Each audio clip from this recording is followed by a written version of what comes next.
महिलांको bank account को आसीबो पूरा 1000 टंका। एबे हे अकाउंट चेक करंतु प्रति मासरे आसीबो 1000 टंका। साधारण लोकंको पई खुशी खबर देइछंती सरकार। विशेषकर महिला मानक पई यह गुरुत्वपूर्ण खबर। एणिकी अकाउंट को टंका आसीबो। एही खबर अनेक लोकंकु आश्वस्ति देबो। सरकार केउ टंका जोगाई देबे, खातारे केते टंका आसीबो, वर्तमान ए सब बाबदरी विस्तृत भाव में जानतु।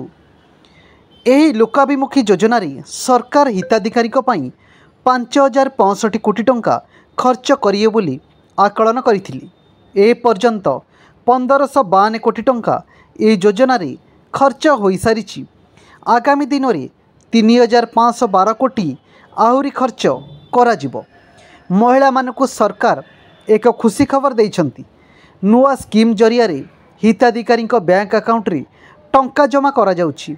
विशेषकर महिला हिताधिकारी योजना अनेक लाभ मिलिबो। एही लोकाभिमुखी योजना सरकार हिताधिकारी 5065 कोटी टंका खर्च करिए बोली आकलन करथिले।